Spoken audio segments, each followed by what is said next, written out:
Mesdames, Messieurs, bonsoir. Merci de choisir, comme de coutume, Gabon Télévision, 5e anniversaire d'Oxford Business Group au Gabon, célébré naturellement à Libreville, capitale gabonaise bien évidemment, intitulé par rapport à l'événement Gabon sur le chemin de la diversification économique. Pour en parler, nous allons recevoir présentement Madame Karine Lehmann, directeur régional Afrique d'Oxford Business Group. Madame Karine Lehmann, bonsoir. Bonsoir. Merci d'avoir répondu à notre invitation. Alors, vous avez intitulé l'événement, comme je le disais à l'instant, Gabon sur le chemin de la diversification économique. Alors, est-ce le fruit de votre ligne éditoriale ou la conviction du cabinet d'intelligence économique que vous êtes de ce que les choses sont telles que vous les présentez? Alors, je me permettrai de répondre par l'affirmative dans les deux cas. Pourquoi ? Premièrement, parce que le mandat d'Oxford Business Group en tant que cabinet d'intelligence économique, c'est d'accompagner les économies, notamment africaines en ce qui me concerne, puisque nous sommes présents dans 36 marchés à l'international, mais en ce qui me concerne, je supervise les travaux que nous faisons sur les 10 pays africains que nous couvrons. Et notre mandat pour ces pays est de les accompagner dans leur développement économique, à la fois en suscitant l'intérêt de nouveaux investisseurs, mais aussi en expliquant de manière vraiment complète les possibilités de développement de l'économie. Donc, quand on est dans un pays qui traditionnellement et historiquement a eu une majorité de son économie dépendante des hydrocarbures, tout naturellement, notre accompagnement ne va pas se faire dans le fait de parler de manière extensive des hydrocarbures. Et cet accompagnement ne peut se faire que dans une logique de présentation des opportunités de diversification. Donc en effet, c'est une ligne éditoriale qui est la nôtre, qui est un mandat, une fois de plus, que nous avons pour l'ensemble des pays que nous couvrons. Nous allons revenir sur la question pour mieux l'étayer, mais vous avez parlé du cabinet d'intelligence économique, comme je le disais également. Alors peut-être un mot sur ce concept d'intelligence économique. Alors l'intelligence économique aujourd'hui est un mot peut-être un peu galvaudé, utilisé par de nombreuses structures et les gens s'y perdent un peu. Nous, notre spécificité dans le mot intelligence économique, ce que nous y mettons, c'est le fait que les analystes de notre groupe, les personnes qui composent nos rédacteurs, passent un certain nombre de mois chaque année dans l'ensemble des pays que nous couvrons. Donc, ce que nous appelons intelligence économique, c'est le fait d'avoir à la source des personnes étrangères, donc plus objectives, nous le pensons, que des personnes qui sont confrontées au quotidien à la réalité de leur pays et qui vont passer sur le terrain un nombre suffisant de mois pour retranscrire à l'international la réalité de l'économie de ces pays, la réalité de leurs opportunités, la réalité aussi des défis auxquels un homme d'affaires pourra être confronté s'il prend demain la décision de venir s'installer au Gabon. Donc intelligence économique, loin de toute suspicion visant la curiosité, le regard un peu curieux de ce qui se fait ailleurs. Nous ne sommes pas dans l'espionnage économique ou dans l'espionnage industriel, bien que nous ayons une division conseil qui accompagne directement des hommes d'affaires quand ils désirent s'installer dans les pays que nous couvrons. Mais je pense que peut-être le mot de business intelligence est plus approprié. C'est la capacité, au travers d'informations claires, objectives, concrètes, sourcées sur le terrain, d'informer des hommes d'affaires avec des éléments très précis. Merci. Alors, tout à l'heure, vous avez parlé donc de diversification de l'économie, mais globalement, dans l'allure que vous avez donnée à la conférence, vous parliez d'événements rétrospectifs pour qualifier ce 5e anniversaire, afin, avez-vous dit, d'établir un bilan des 5 dernières années du Gabon en matière d'investissement et de développement économique et d'analyse des potentialités actuelles et à venir de la diversification économique du pays. Alors, tout ça, c'est un bon achalandage, une belle présentation, mais globalement, que retenir de cela? Alors, en effet, il y a une coïncidence entre l'arrivée d'Oxford Business Group au Gabon, il y a un peu plus de 5 ans, et le lancement de la stratégie du Gabon émergent. Il était facile et voulu de rebondir sur cette coïncidence. Et notre anniversaire fait résonner aussi l'anniversaire donc des 5 ans de la mise en œuvre de ce plan stratégique. Nous avons eu le plaisir d'entendre au travers des propos de Monsieur le ministre de l'économie, M. Imongo, les avancées connues par cette stratégie mise en œuvre donc il y a plusieurs années au Gabon. Notre idée, c'était de voir où était le Gabon il y a 5 ans, où est-il aujourd'hui? Est-ce que vraiment le chemin de la diversification a été choisi de manière concrète par les autorités, et surtout, est-ce qu'il a été suivi par les opérateurs? Parce que si les autorités publiques mettent en place de nouvelles régulations et mettent en œuvre de nouvelles stratégies, de nouvelles visions, si les opérateurs ne suivent pas, ça ne peut pas fonctionner. Donc l'objectif de notre événement, c'était de poser un bilan sur les initiatives prises par les autorités gabonaises pour justement mettre en œuvre cette diversification, mais voir si les opérateurs ont suivi et si les opportunités derrière ont vraiment été saisies. Alors, vous avez des analystes, c'est évident. On peut penser qu'un cabinet a des hommes de recherche, des hommes qui sont peut-être dans la prospective, qui regardent. Alors, dans son adresse, Monsieur le ministre de l'Économie a salué votre accompagnement depuis 5 ans, de façon concrète pour revenir. Alors, votre cabinet d'intelligence économique s'appuie sur quelle, j'allais dire, méthode, quels outils pour rendre fiable un peu le résultat de vos réflexions, de vos recherches, de votre analyse prospective, etc. Alors nous sommes clairement dans une logique qualitative. Beaucoup de cabinets d'intelligence économique sont dans une logique quantitative. La raison pour laquelle ça ne peut pas être notre propos, c'est que nous sommes spécialisés dans les économies émergentes et les pays en développement. Il ne s'agit pas de dire que les statistiques ne sont pas disponibles ou inexistantes dans ces pays, mais force est de constater qu'elles sont parfois, ces statistiques, peu disponibles, peu mises à jour et parfois aussi, il faut le reconnaître, peu fiables. Donc avoir une logique purement quantitative sur ces économies n'est pas forcément très pertinent. Notre logique à Oxford Business Group, c'est au contraire d'avoir une approche qualitative, rencontrer au sein du Gabon, puisque nous parlons aujourd'hui du Gabon et de sa diversification économique, chaque année, un nombre suffisant d'opérateurs dans le secteur public, dans le secteur privé, pour avoir des conclusions à la fois claires et objectives. Donc, se dire que, par exemple, dans le secteur minier, nous allons rencontrer l'ensemble des opérateurs, voir leurs avancées, leurs conclusions, leurs remarques, leurs difficultés, et au travers de leurs propos, recroiser les données et arriver donc à des conclusions spécifiques. Conclusion spécifique, toujours dans la lignée de ce message du ministre de l'économie à votre endroit, ou à l'endroit de l'assistance publique et privée venue donc à ce 5e anniversaire. Le ministre de l'économie a rappelé son vœu de poursuivre le partenariat qui vous lie au Gabon, afin de mieux vendre la destination Gabon au regard des enjeux futurs, dont celui par exemple de l'organisation de la CAN 2017. Alors sur cette question précise, votre commentaire et votre axe possible d'action où tout révélera simplement de l'intelligence économique. Alors, dans cet élan que nous répondez-vous, Madame Lemayne? Alors, l'élan de la CAN, l'élan du programme Graines, l'élan du programme minier avec le nouveau code minier, l'élan de l'industrialisation, c'est des élans vraiment avec un grand S. Nous saluons évidemment ces élans qui sont réels.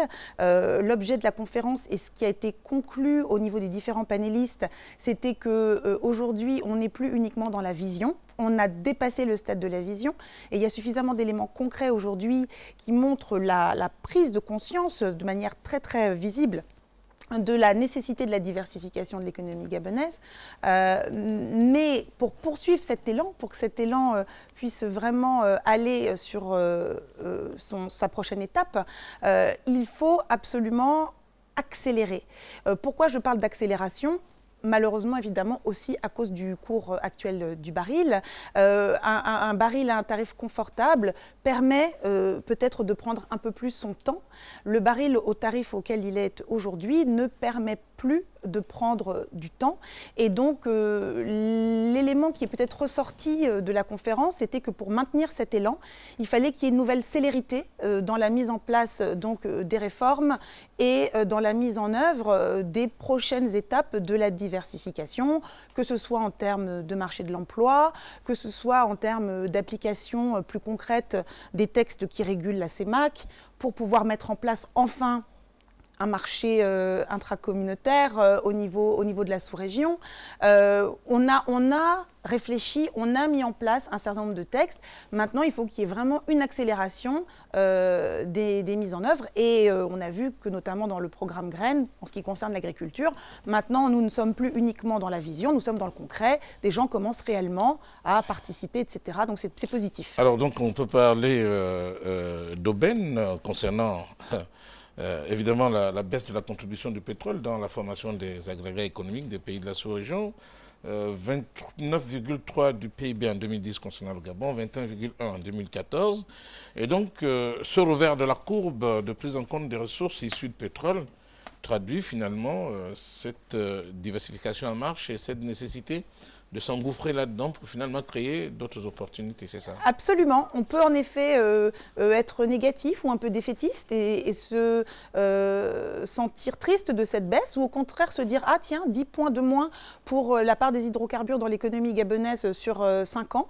Eh bien, en fait, on peut voir ça comme une opportunité parce que ça donne une nécessité à la diversification et à l'ouverture vers ces nouveaux secteurs porteurs que le Gabon émergent veut justement développer, que sont l'agriculture, l'industrie, les services, etc. Alors, le directeur éditorial Afrique d'Oxford Business Group, M. Robert Tachima, a dit notamment ceci: même dans le contexte d'une conjoncture mondiale incertaine, ce petit pays, entre guillemets, qui est cependant riche en ressources, continue à offrir de nouvelles opportunités. Alors, on parle entre autres d'indices de l'augmentation du nombre d'abonnés vous concernant par exemple. En 2010, entre 2010 et 2015, attendu Gabon Report 2015, 100 000 abonnés.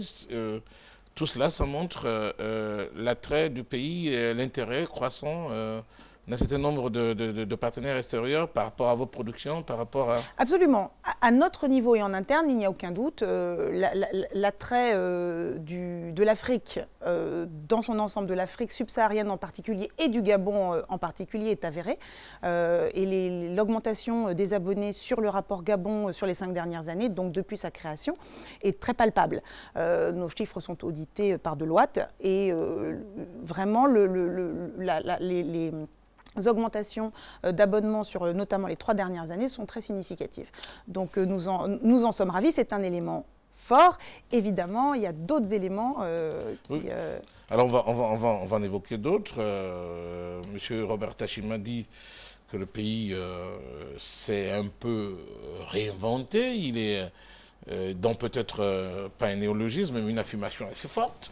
Nouveaux bâtiments, nouvelles infrastructures, nouvelles garanties pour les investisseurs.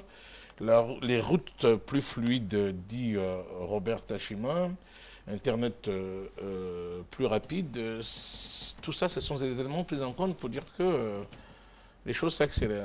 Absolument. On se rend compte, en fait, notamment au niveau des infrastructures routières, absolument fondamentales pour la diversification. Si le pays n'est pas interconnecté, si les régions ne sont pas interconnectées, il ne peut pas y avoir de production régionale et de développement régional. Cette interconnexion est en chemin. Nous avons mentionné à l'occasion de la conférence toutes les nouvelles pistes qui étaient en construction, en présence maintenant sur le territoire gabonais. Évidemment, il ne peut pas y avoir des routes goudronnées partout, mais si on additionne ces nouvelles routes goudronnées et ces nouvelles pistes, on est vraiment sur le chemin de l'interconnexion. J'étais un peu plus tôt aujourd'hui avec un investisseur d'origine chinoise, présent au Gabon depuis 23 ans, à qui je demandais justement son avis sur cette accélération de la diversification et du développement, et qui me disait: je vous confirme en effet que sur les 5 dernières années, je vois des transformations que je n'ai pas vues sur les 50 précédentes années, puisque son aïeul est venu de Taïwan il y a plus de 40 ans au Gabon. Donc ce n'est pas uniquement de la théorie, c'est du concret, c'est des choses qui sont constatées par les investisseurs qui sont sur le territoire gabonais. Du coup, ça vous amène à dire que certaines mesures stratégiques et spécifiques ont permis de minimiser, j'allais dire, l'impact de cette période de turbulence économique Alors, de la minimiser, oui, même s'il ne faut pas non plus la négliger. Nous sommes tous au courant que le Gabon traverse aujourd'hui une situation difficile. Il n'est pas mon propos de la nier. Ça ne devrait pas empêcher les opérateurs économiques de reconnaître à la fois que le pays est stable, que la croissance demeure plus que nette, et on pense qu'il y aura un point de croissance supplémentaire en 2016, donc ça aussi c'est encourageant, et qu'en effet les signes demeurent positifs. Alors ce qui a notamment été un indicateur intéressant dans ce contexte de crise, mais qui montre que le Gabon continue d'avancer, c'est le classement du Gabon dans le Doing Business. Aujourd'hui, donc à la 144e place. Vous trouverez toujours des gens pour vous dire, oui, 144e place dans le Doing Business, ce n'est pas forcément un classement très prestigieux. Regardez où sont les autres pays de la sous-région. Il faut se benchmarker, il faut se comparer à des économies comparables. Et là, on se rend compte que le Gabon a fait des efforts et a mis en place des procédures, des systèmes qui aujourd'hui lui permettent de continuer à évoluer dans le doing business. Et je pense fondamentalement, d'ailleurs avec la création de la nouvelle agence, l'ANPI, l'Agence nationale pour la promotion des investissements, qui devrait voir le jour dans les prochaines semaines, afin justement de condenser et avoir plus de synergie au niveau de cette politique publique de promotion des investissements. La création de cette agence est un signe fort qui va continuer à permettre au Gabon d'évoluer dans ce ranking du doing business. Alors, le corollaire attendu parfois par les populations de façon immédiate, c'est l'amélioration des conditions de vie.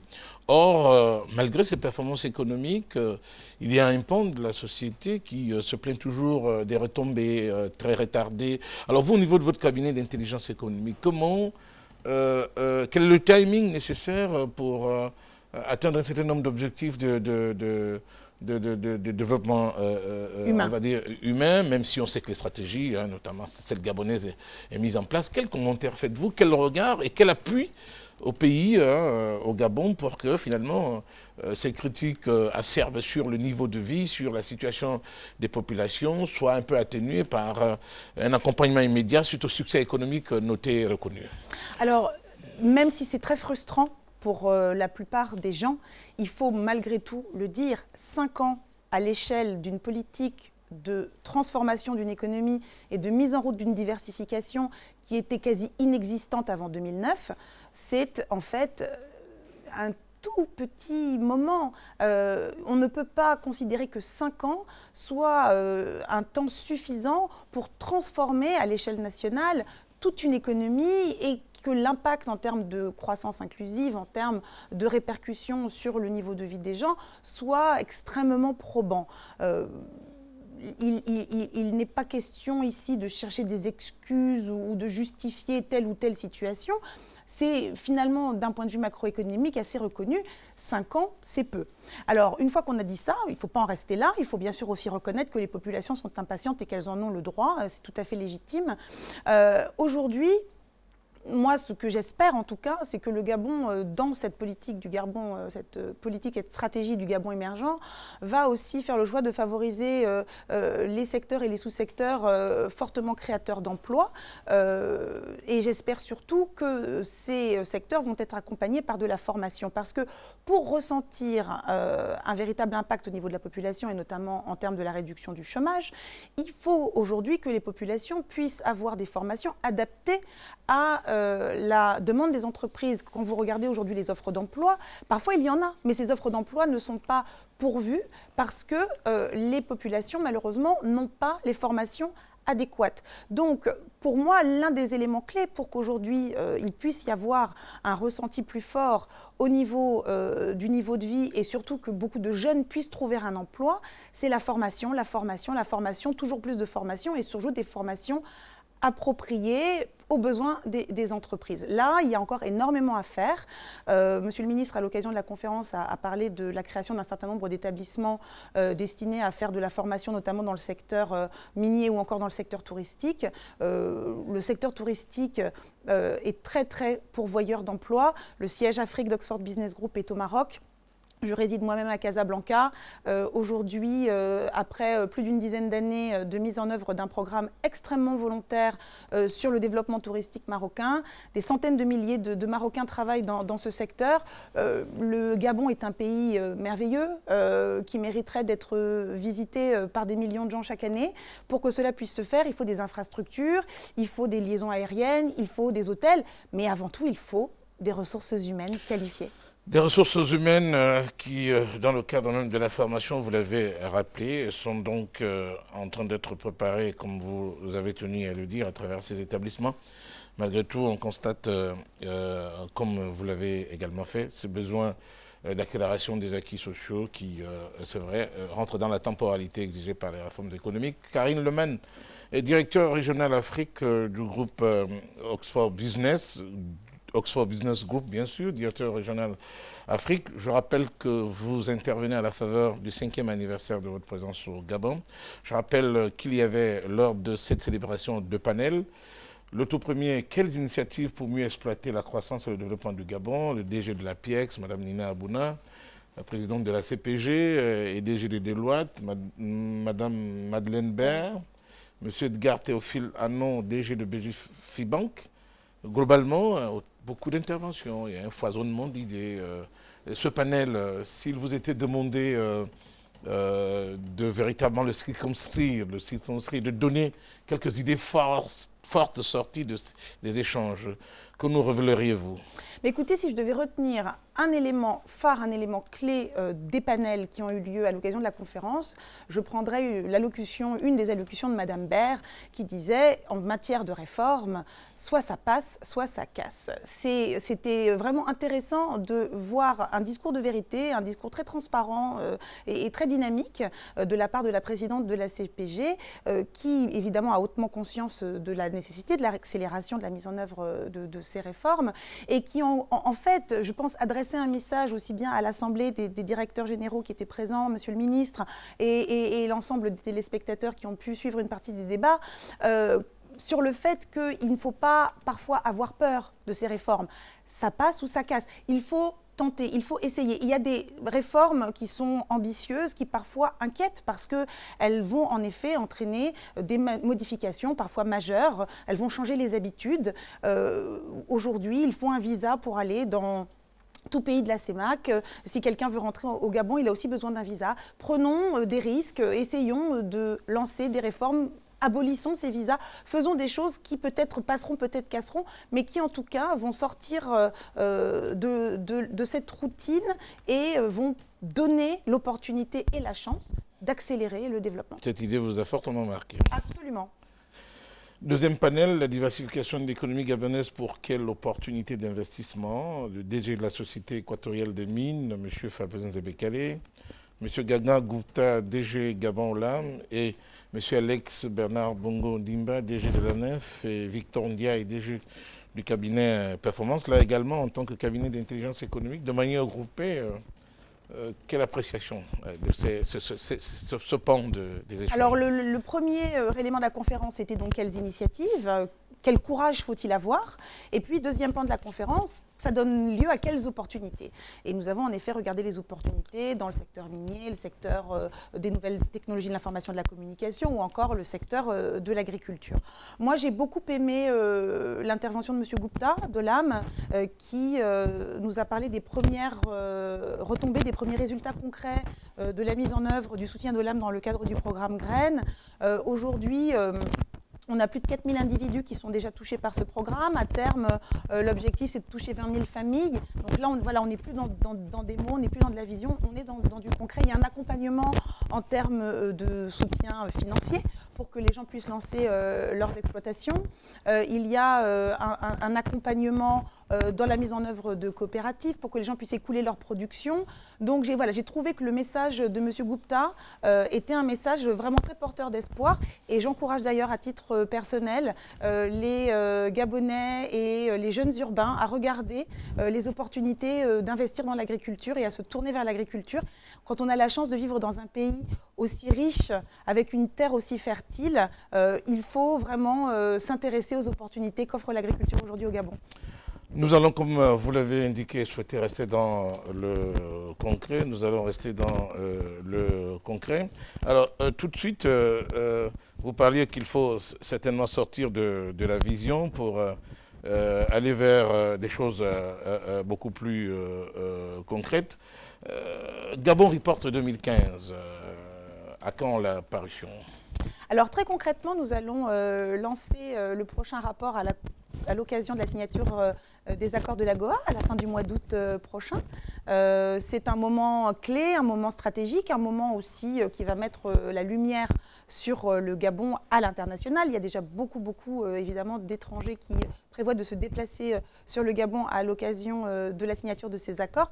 Donc quel meilleur moment finalement pour aussi accompagner ces visiteurs avec un outil de meilleure compréhension de l'économie gabonaise et de ses opportunités. Je vais vous poser une question peut-être pas tendancieuse, mais que se pose souvent à tout le monde. Alors, le groupe, on va dire Oxford Business Group, pour être plus juste, quelle est la frontière entre, vous avez dit vous êtes dans la qualité, vous n'êtes pas toujours dans la quantification, quelle est la frontière entre le désir de la survie économique du groupe et l'exigence de vérité, d'éléments fiables à donner au pays d'accueil? Est-ce qu'il y a une frontière entre les deux? Elle est très claire et elle est surtout impérieuse parce que notre recherche n'est pas gracieuse. Nous vendons nos études et évidemment les hommes d'affaires n'achèteraient pas nos études, ne paieraient pas pour les recevoir si le contenu était biaisé. Donc il y a un besoin impérieux de réalité, d'objectivité. La nécessité qualitative ne vient pas remplacer la réalité des chiffres.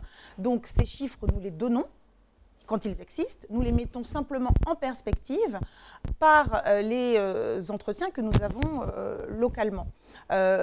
Nous avons un leitmotiv à Oxford Business Group, un slogan, je pourrais peut-être le dire ainsi, qui se dit « The glass half full », c'est-à-dire le verre à moitié plein. Vous pouvez être tout à fait réaliste et objectif et dire que dans telle zone, il y a un besoin fondamental d'un chemin de fer, d'une rénovation, d'une construction de route. Vous pouvez dire « c'est terrible, dans cette région, il n'y a pas de route ». Ou vous pouvez aussi dire à un homme d'affaires, vous savez quoi, il y a une super opportunité dans cette région, il y a besoin de construire des routes.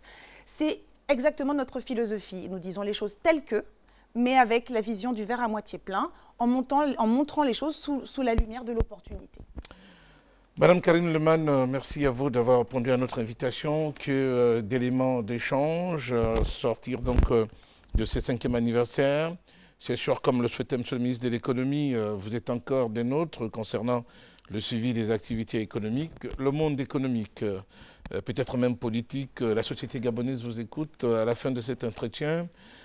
Quelle est finalement la dernière détermination qui est le vôtre quant à voir ce pays atteindre les sommets escomptés concernant les succès économiques? La patience et que c'est difficile pour les populations, qu'on leur demande encore d'être patientes, mais c'est nécessaire. Et si les gens ont la patience et surtout la volonté de se mettre sérieusement au travail, si les jeunes acceptent l'idée qu'ils ont besoin de formation et qu'il faut se former sur des domaines spécifiques dont les entreprises ont besoin, si les autorités gabonaises acceptent de continuer le chemin de la libéralisation en termes de régulation plus avantageuse pour les investisseurs, si la réforme fiscale aussi tant attendue est mise en œuvre, il n'y a aucune raison pour que le pays n'y arrive pas. Les difficultés que connaît le Gabon aujourd'hui, le stress économique de cette année est reconnu par la majorité de nos consultants, de nos analystes, comme un stress à court terme. Donc sur le long terme, les fondamentaux sont sereins. Comme je l'ai annoncé en début de cet entretien, un point de plus de croissance prévu pour l'année prochaine. C'est un élément parmi tant d'autres qui confirme que pour nous, en termes de choix et de stratégie, le Gabon est sur la bonne voie. Il faut juste peut-être un peu d'accélération. Un peu d'accélération, aucune raison que le pays n'y arrive pas. Les fondamentaux sont sereins. Karine Leman, directeur régional Afrique d'Oxford Business Group, qui vient de célébrer dans la capitale gabonaise son 5e anniversaire. Merci à vous d'avoir répondu à notre invitation. Merci beaucoup de m'avoir invité. Merci à tous et à bientôt sur Gabon Télévision.